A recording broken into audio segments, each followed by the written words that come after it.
Hello, everybody, and welcome back to the first Wade into Wealth of 2022. We are kicking off with episode 57, and it took me about 5 minutes to figure out the fact that we did a couple extra episodes last year because I thought, well, wait, we did 56 episodes last year.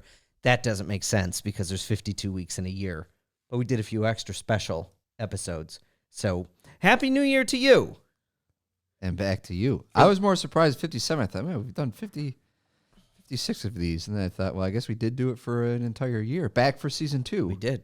Yes, Exciting we made stuff. the decision to renew our own podcast. Yep. So, congratulations to us. And we hope your year is off to a good start. And we're going to take some time, a very brief amount of time, to look back.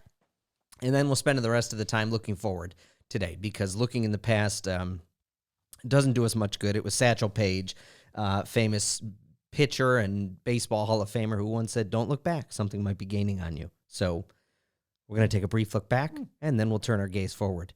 2021, what happened in the markets? It was a pretty strong year. Yeah. Across the board, the three major indices that are always reported on the news, the S&P, the Dow Jones, the NASDAQ, which all have different components and tell different pictures. We had a pretty wide spread between them again, as we did the year before. The S&P 500 was up about 27%. The NASDAQ, which is all technology companies, and I should take a step back, S&P 500, largest 500 companies in the world. NASDAQ, which is all technology companies, was up a little more than 20%, and the Dow, which is made up of 30 companies, tend to be in a lot of ways a little bit more mature businesses, was up about 18.5%. So, what does it all mean? Did you beat the market? That's the question most people will ask when you look at, well, how'd the market do last year as well? How did I do? And, I think that's a question that it's an easy one to ask. It's an easy one to measure yourselves by. But the reality is the markets have nothing to know or nothing to do with your own personal needs, goals, expectations. So it's often not the best indicator of how well your own personal investments did. I think the better question is, are you closer to the goals, needs, expectations that you've laid out? Yeah.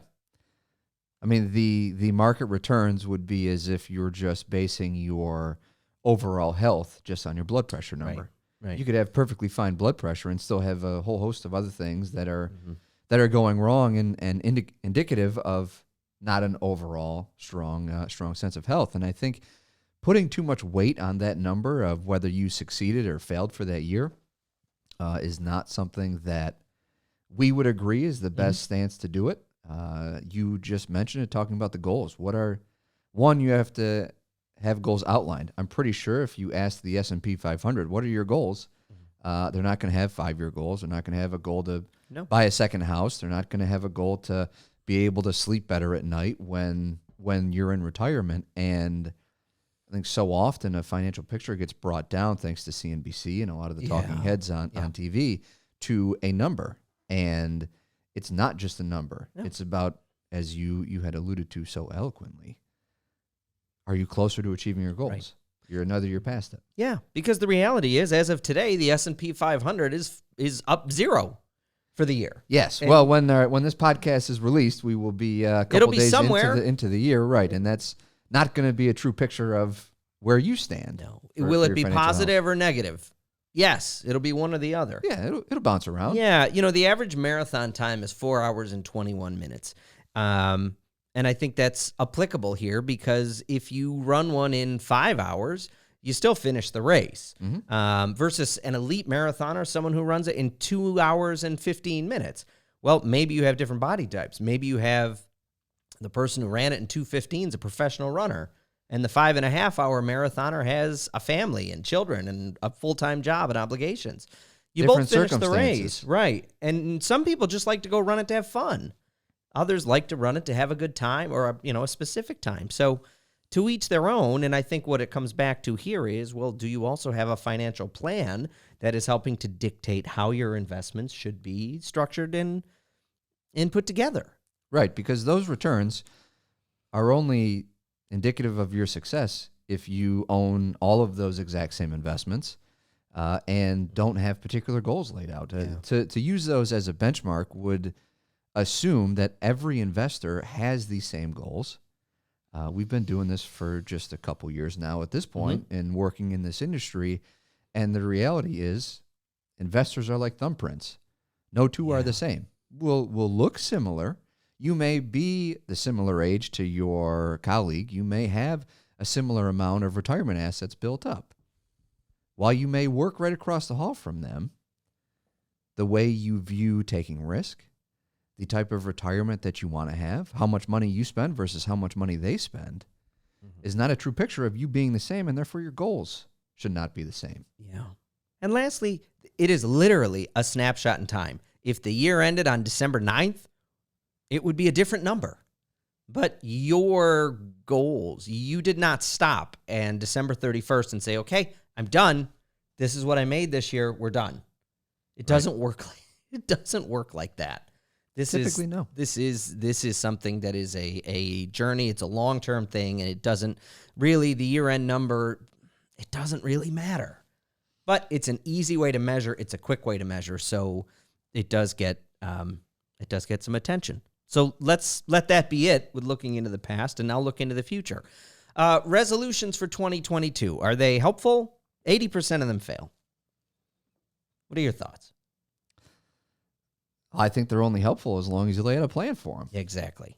And we probably sound like broken records, but the reality is when you lay out a plan, when you vocalize your goals, and when you have someone who's going to help you hold yourself accountable, you're far more likely to succeed. I think a major reason of why goals fail is because they're not specific. They're not quantifiable. They don't have a target. And I think a better exercise for someone who's looking at their financial picture is to look and say, what type of progress can I make? Where do I want to be in 5 years, 10 years? If you're retired, do you have specific travel goals coming up? Do you have income needs that you want to have? Do you want to just take less risk so that you sleep better at night? Were you anxious through the volatility? And if that's the case, I think it's a great time to sit and look and think about, what do I want to do better in the upcoming year? Because we can all do something better. Absolutely. Or we could be mindful of something that happened in the past and how we might like to approach that differently. So instead of trying to make a resolution, take some time, revisit your situation, and assess. If you're retired, if you're recently retired, we see this all the time. Take a look at your income needs. Have they changed? You've been retired for a few years. Maybe your investments are your primary source of income versus a paycheck. Is that sufficient? Do you need to make an adjustment? Do you need to change your tax withholding? Any of those things.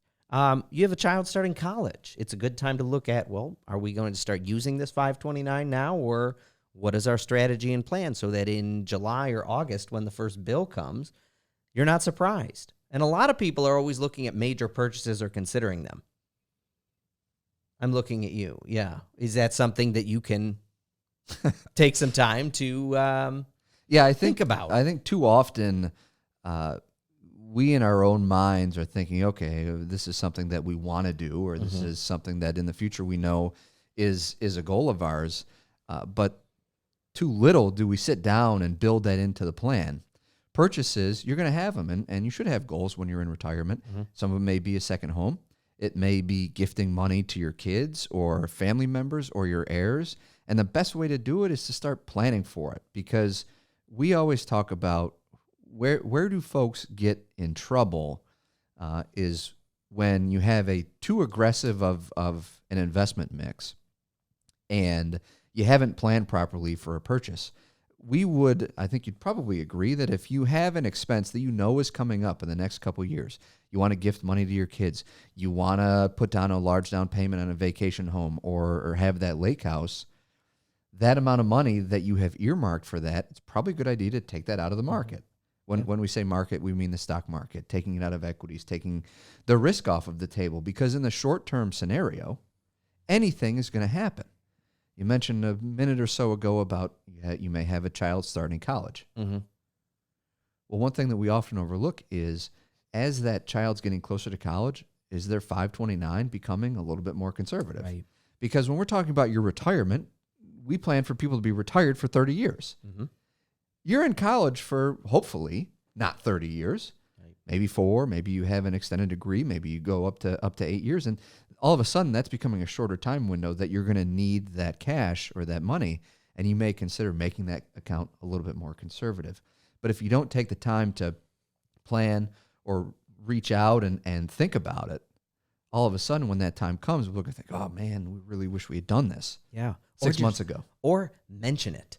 I can think of multiple, and I say mention it. This is when you're if you have a financial advisor, when you're talking to them, mention it. Because I can think of multiple examples within the last month of conversations that I've had with clients that started as, well, we're thinking about this, that then led to, oh, okay, well, let's discuss that. We have one, there's a family, it's a family property, and they're talking about major renovations this year. Well, let's discuss that so we can start maybe including that into your financial plan, but also what should you be considering? I had someone call me over Christmas break. They said, well, we saw this house come up for sale. It's like our dream home. You know, we don't think we can afford it. They'd asked about taking a loan from an IRA as if it were a 401k. And I said, well, you can't do that. And I could hear the deflation in the lady's voice who I was speaking with, because she thought, well, this isn't possible then. But then I said, well, let's look at this from a different perspective. Here are some other options. Now they're going to meet with a bank this morning to talk about getting pre-approved because they still feel like they can make an offer. It's mentioning something or even bringing it up if you don't think it's necessarily that important. That ounce of prevention can be worth that pound, worth much more than a pound of cure down the road, just by being mindful and bringing things up. Yeah, and so often our job, I think, is perceived to just be pick this stock or this bond or this mutual fund, and our job is to provide our clients with options.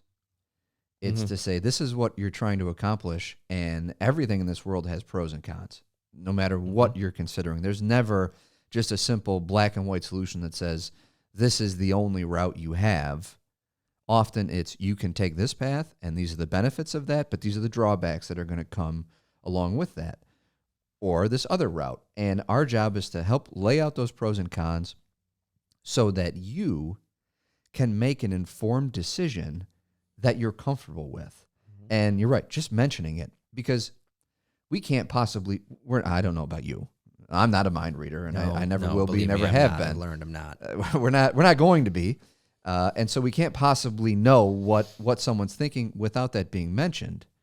But once it's mentioned, we can start to come up with the list of options and what route may or may not make the most sense for you. Yeah, without a doubt. And it's really important to have those conversations, but to be thinking of those things. I had one more thing I was going to say, and it completely if only I were a mind reader, if you were I would be able to pick up for that. What it was. This is a good time to look at some of your longer term goals. We consider short term to be anything inside of like 12 months, inside of a year or two. But long term, multiple conversations this year with people considering a career change. Yep. And maybe that means an interim period when you're switching careers or jobs that you're not employed. Is that feasible? If you're considering that, have that conversation now so you can start to plan. Maybe that means setting some more money aside in cash, having a higher balance in your savings account for a period of time if you can, to be prepared for that. The folks who have these conversations and often come in a little nervous about bringing them up are very often the ones that find they can very successfully make and manage that transition because they took some time ahead of when they were planning on making a move or decision to have a conversation and a discussion about it. And it's so easy in our own mind to say, I just can't do that. Sure, and right? I do it about things. There are things human. In my life I say, I can't do that. You're human. Right. That's a natural instinct to think, that's such a big change or that's such a big purchase that I've spent this however many years doing whatever I've been doing or saving money and not spending money, that now I think about that and think, I can't do that. When in reality, you go through the exercises. See what the options are that are available to you, and coming up with that 4-letter word, the plan. I was wondering what word you were going to use. Yeah. Very 4-letter clean. word. Yeah, very clean. The plan, which is it's going to give you, if anything, it just allows you to make that informed decision. And what do informed decisions allow you to do? Sleep better at night. Yeah, they Because do. you know you've at least exhausted and thought about it, and you've done a lot of preparation in terms of thinking, is this what we should be doing? And does it ultimately make sense? When I worked in television years and years ago, it's a very deadline-based business. And there would be times, not times, almost all the time, something goes wrong where you're trying to get a video feed in from somewhere, or something's not working that you're trying to get on the air at a certain time. And I had to learn, and I worked with some very good people that helped me learn this, that you exhaust all possibilities in scenarios to get it to work until you know that it can't and won't, which in that case meant literally until it's 5 seconds before a piece of video needs to air, we're trying to get it to work. And maybe that is option B or C or D, but you just exhaust all the scenarios. And in this case, when we think, well, I can't do that, well, maybe you can't, but let's see. Because maybe options A and B won't work, but option C has a good chance of working and still keeping you on track and being of good health and being an appropriate move for you. So don't just say I can't. Don't give up on things. Have a conversation with them. Because in a lot of cases, these are huge goals for people. Sure. We've always thought for 20 years that we wanted to have a vacation home, but now we think, we just can't do it. Right. Well, how much happiness is that going to bring you? Because happiness isn't measured by some monetary figure, I don't think. For some people, No, maybe. it's not. For others, for most people, probably not. And so how do you weigh that? That doesn't mean jeopardize your entire picture.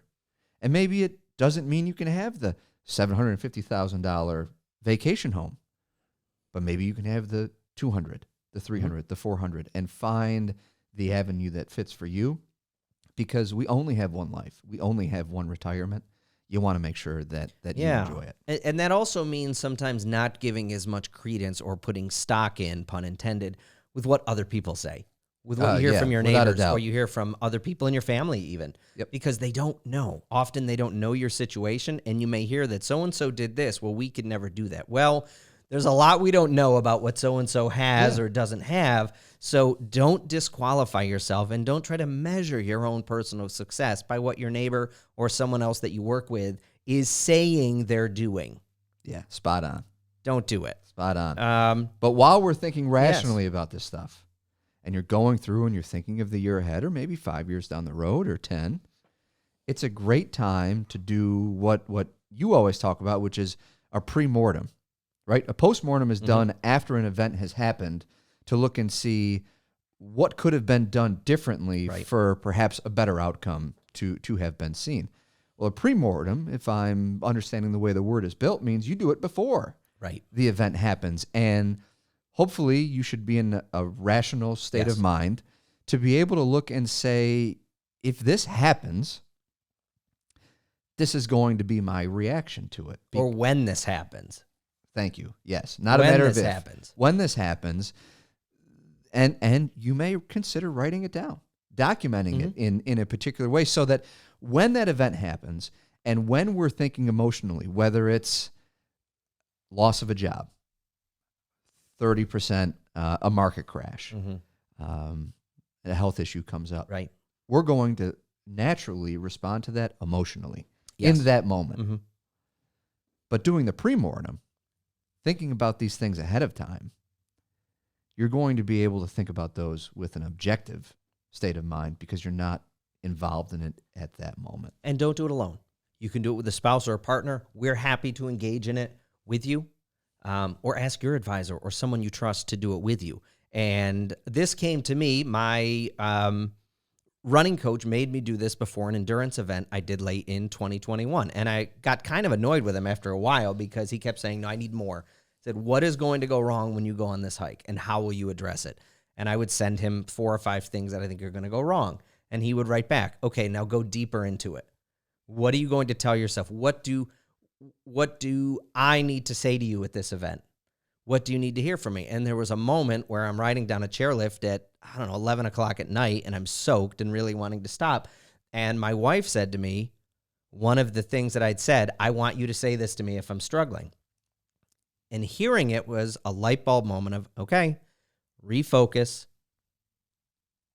try to change your attitude a little bit. And in these cases, it can be, well, we said the next time the market crashes or the market drops by 15 or 20%, this is how we want to approach this. We want to look at our plan. We want to see if there are any investments inside of our portfolio that should be adjusted or modified. And then we want to make sure that we're still on track for the goals that we've laid out. If we are, we're good. We don't panic.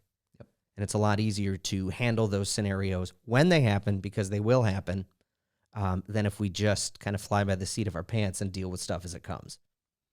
Yeah. So I think the big takeaways, your financial success is not measured by some percentage.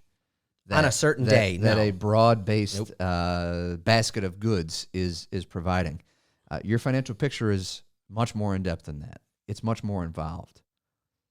Focus on planning more. Focus on the letting anyone you know who can possibly help you. And that plan shouldn't just be for the next year.